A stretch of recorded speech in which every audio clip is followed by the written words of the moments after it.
Tere siit Euroopa Parlamendist Brüsselist on 18. märts, õhtupoolik, kolmapäev.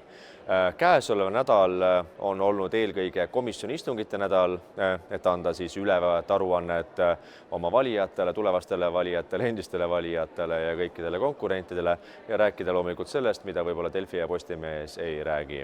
Loomulikult aga samas muidugi nendele inimestele, keda üldse huvitab, mis toimub Euroopas, mis mõjutab otseselt ka tegelikult Eesti olukorda. Küll aga alustaks hoopis möödunud nädala lõpust ja see on ka otseselt seotud nii Eesti poliitika kui ka Euroopa Liidu poliitikaga, on asjaolud möödunud laupäeval, siis langetas Eesti Keskerakond lõpuks otsuse, kui erakonna volikogu kiitis heaks siis erakonna esimehe ettepaneku, et Eesti Keskerakond võiks kuuluda Euroopa tasemel konservatiivide ja reformistide erakonda. Seda on käsitlenud ka juba Eesti meedia suhteliselt piisavalt, võib-olla osadele valijatele või Eesti inimestele need arusaamatuks, et mis asi see üldse üle-euroopaline partei on. Ka Eesti ajakirjanikud ajavad seda tihti sassi näiteks Euroopa Parlamendi fraktsiooniga või poliitgrupiga, kuid tegelikult need on siiski natukene erinevad asjad. Ehk et Euroopa Parlamendi liige, näiteks mina või kõik teised, kuuluvad siin fraktsioonidesse, täpselt nii nagu on Riigikogus erinevad fraktsioonid. Aga eraldi ehk katusorganisatsioon on üle-euroopaline partei ehk üle-euroopaline erakond. Üle-euroopalisse erakonda saavad kuuluda ka erakonnad, kellel näiteks ei ole esindatust Euroopa Parlamendis parlamendi liikmete näol. Samuti saavad kuuluda erakonnad Euroopa riikidest, kes ei kuulu näiteks Euroopa Liitu, näiteks Norrast või Suurbritanniast või Šveitsist. Ehk et tegemist on katusorganisatsiooniga, mis koondab enda alla sarnase ideoloogia või maailmavaatega erakondi, kus on siis võimalikult suur ühisosa olemas. Ja peale väga pikka kaalumist, analüüse, ka sisemisi debatte, siis tõesti Eesti Keskerakond leidis, et kõige pragmaatiliselt parem valik on Eesti Euroopa konservatiivid ja reformistid.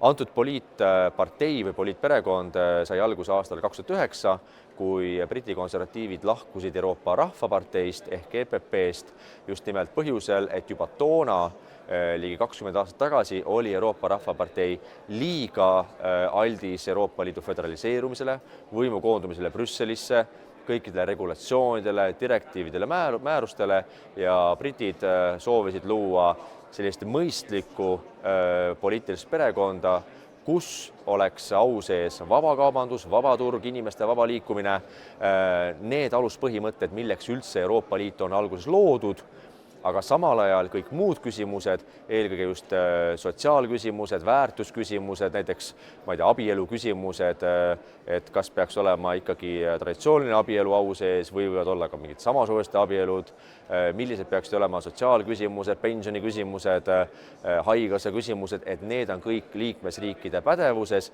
ja see ei peaks kuuluma Euroopa Liidu alluvusse. Ehk et see on see alguslugu, millest sai üldse Euroopa konservatiivide reformistide erakond alguse.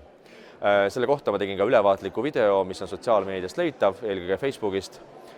Kel huvi, kindlasti vaadake, kes veel näinud pole. Aga jah, selline sai see otsus olema. Ma usun, et tegemist oli väga hea otsusega Eesti Keskerakonna poolt, sest kui me vaatame ikkagi poliitilist olukorda, siis tegemist on väga tugeva poliitilise perekonnaga ja ma arvan, et on mõistlik teha koostööd just nimelt poliitilise perekonnaga, kellel on mõjukust ja võimu midagigi ka Euroopa tasemel muuta. Sealt edasi, mis puudutab komisjoni istungid. Eile hommikul oli väliskomisjoni istung, kus oli hääletus mõne raporti üle, aga millele järgnes tegelikult debatt siis Ukrainat käsitleva raporti üle. Tegemist on siis raporti mustandiga, millele saab nüüd alles siis esitada ka muudatusettepanekuid parlamendiliikmete poolt. Aga väliskomisjonis seal debatil ma siis huviga kuulasin, et millised on erinevate poliitfraktsioonide seisukohad, mõtted ja avaldused.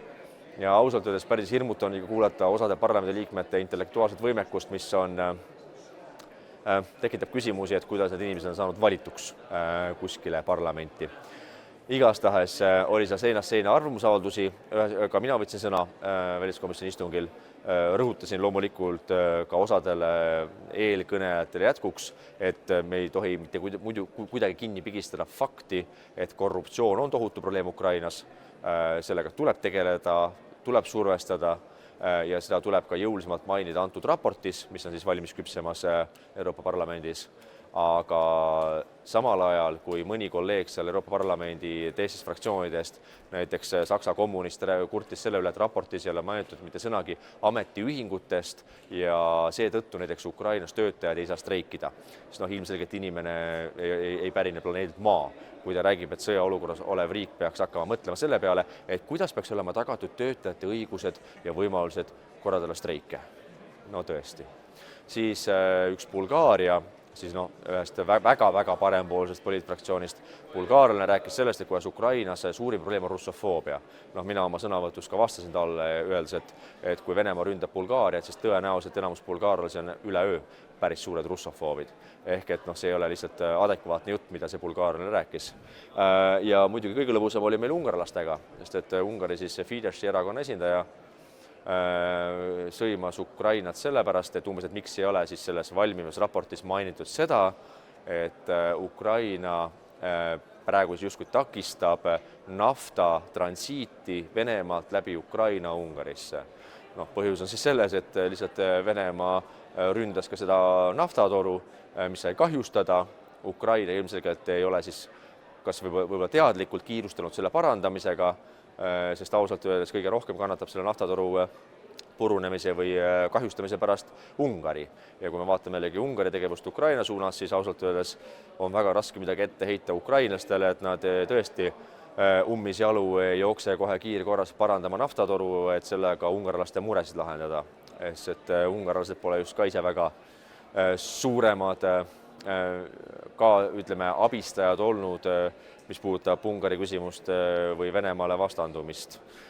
Nii et eks igaüks teema poliitilisi valikuid ja seda ma ka mainisin oma sõnavõtus, et ega lõppkokkuvõttes saad seda, mida küsid. Ja nüüd kurta kuskil siin väliskomisjoni istungil sellest, kuidas te ei saa oma naftat Venemaalt läbi Ukraina, Moskva pisaraid ei usu. Aga igatahes sõnavõtta leitav sotsiaalmeediast ja YouTube'ist ja kes soovib, saab selle järgi vaadata. Seejärel täna ehk kolmapäeva pärastlõunal toimus meil ka siis rahvusvahelise kaubanduse komisjoni istung, kus oli väga-väga oluline teema päevakorras, nimelt Euroopa Kontrollikoda, kusjuures minu hinnangul on üks kõige adekvaatsemaid Euroopa Liidu asutusi täiesti siiralt, kust tõesti tuleb realistlikke, konstruktiivselt kriitilisi aruandeid, analüüse erinevate teemade kohta. Ja üks teema, mille kohta on see audit tehtud Euroopa Kontrollikoja poolt, on nimelt muldmetallide olukord Euroopa Liidus. Me teame, et mida rohkem me tahame tööstust arendada, mida rohkem me tahame akusid ehitada, tehnoloogiat arendada, meie kõikide telefonides on akud, mis sisaldavad muldmetalle. Isegi tavalise bensiinimootoriga auto aku sisaldavad muldmetalle. Kui me räägime elektriautodest, seda veel hullemini sisaldavad muldmetalle. Aga 26 kriitilisest muldmetallist, mida me vajame, nendest ligi 20 on tegelikult otseselt või kaudselt Hiina mõju all. Ehk et Euroopa Liidu riigid sõltuvad täielikult sellest, mida Hiina teeb, ka läbi Aafrika. Ehk et suur osa ressursse on Aasias, suur osa on Aafrikas ja omakorda Aafrikas on need hiinlaste mõju all. Ehk et Euroopa Liidul ei ole otse ligipääsu piisavalt ressurssidele, et üleüldse tehnoloogiat ja oma majandust arendada. Euroopa Kontrollikoda oma auditis oli väga-väga kriitiline Euroopa Liidu poliitika suhtes täiesti arusaadavalt. Muideks Euroopa Kontrollikojas siis Eesti esindaja on Keit Pentus-Rosimannus Reformierakonnast, nii et jättes kõrvale kogu selle poliitilise ajaloo ja tausta autorollod ja kõik need poliittegevused ka temal ministrina, siis antud audit kui selline on täiesti adekvaatne. Aga ma küsisin ka muidugi seal komisjoni istungil küsimuse, et kas Euroopa Kontrollikoda on seda analüüsinud ja kui on, siis millised on need tulemused, et kas Euroopa Komisjon, kui ta tuli 2019. aastal Ursula von der Leyeni juhtimisel välja selle suure revolutsiooniga teostada rohepööret, kliimaneutraalsust, et nüüd me enam ei saasta, me ei emiteeri CO2 süsihappegaasi õhku. Et kas Euroopa Komisjon oma selle revolutsiooni tegemisel on ka välja arvutanud, et kui palju me vajame muldmetalli ressursse, et seda siis suurt revolutsiooni teostada, ka tehniliselt ja tehnoloogiliselt. Et kas see number on olemas, kui see on, siis kui palju me suudame katta neid vajaminevaid muldmetalle, kui palju meil jääb puudu, et milline on see üldse nagu olukord, reaalse olukorra ja soovmõtlemise vahel. Ja Keit Pentus-Rosimannus vastas õnneks täiesti ausalt, et Euroopa Kontrollikoda on seda küsinud Euroopa Komisjoni käest, et kuulge, kas teil on mingisugune analüüs, numbrid olemas, et te teete praegu revolutsiooni, mis mõjutab igat Euroopa kodanikku, igat maksumaksjat. See mõjutab otseselt toiduainete hinda kauplustes, sest kui elekter läheb kallimaks või on ebastabiilsem, see mõjutab kogu majandusolukorda. See mõjutab kütuse hinda, mis mõjutab transpordisektorit. Igat inimest mõjutab see revolutsioon, mida te praegu ideoloogiliselt teete. Siis kas teil on olemas ka välja arvutatud, kui palju me vajame juurde muldmetalle, et neid akusid ehitada? Kas teil on olemas? Ja Euroopa Komisjon ei vastanud Euroopa Kontrollikojale mitte midagi detailselt. Mitte midagi, ehk need numbrid tegelikult ei ole. Mis tähendab seda, et Euroopa Komisjoni president, volinikud kui ka tippametnikud, kes kõik teenivad suurusjärgus vähemalt 15–25 000 eurot kuus palka, juhivad revolutsiooni teostamist, mille kohta neil tegelikult puuduvad igasugused andmed ja analüüsid, et mida see endaga tegelikult kaasa toob. See on see nagu poliitiline olukord reaalsuses. Ja siis muidugi imestatakse, et huvitav, miks küll mingid pahad populistid või parteid tulevad üle Euroopa riikides võimule, et miks küll inimesed valivad neid, sellepärast valivadki, ausalt öeldes kahjuks või õnneks, et kui me saame poliitilise juhtimise, mis lähtub ainult mingitest bolševistlikest, kommunistlikest ideedest ja revolutsioonidest ja ei arvestada reaalsusega selle maailma, kus me päriselt elame, siis see tulemus saab olema väga-väga negatiivne. Nii on komisjoni istungite nädala kohta info. Ja lõpetuseks täna tulid ja homme lahkuvad ka külalisgrupi liikmed, nimelt siis on võimalik teatud arv inimesi tuua igal Euroopa Parlamendi liikmel igal aastal siia Brüsselisse Euroopa Parlamenti külla, mille eest siis tasub Euroopa Parlament. Summa ei ole väga suur, natuke üle 500 euro inimese kohta, mille eest me saame lennupiletid broneeritud ja majutuse hotellis.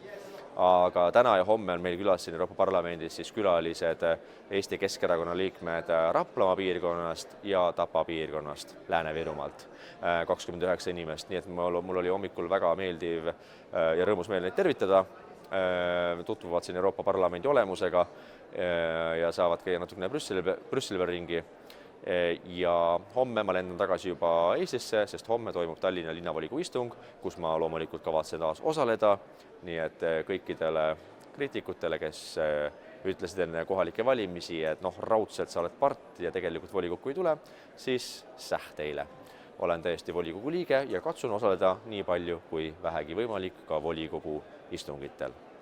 Mina soovin teile kõigile ilusat märtsikuu jätku, ilmad lähevad soojemaks, varsti hakkavad juba ka lilled õitsema. Kohtume taas umbes nädala pärast juba Brüsselist Euroopa Parlamendist. Seniks aga olge terved ja tugevad ning vähem kui 365 päeva on jäänud Riigikogu valimisteni, kui väga suure tõenäosusega võib võita valimised Eesti Keskerakond, et teha taas Eesti normaalseks riigiks, kus kõigil on hea elada, lapsed sünnivad, maaelu õitseb ja Eesti on turvaline.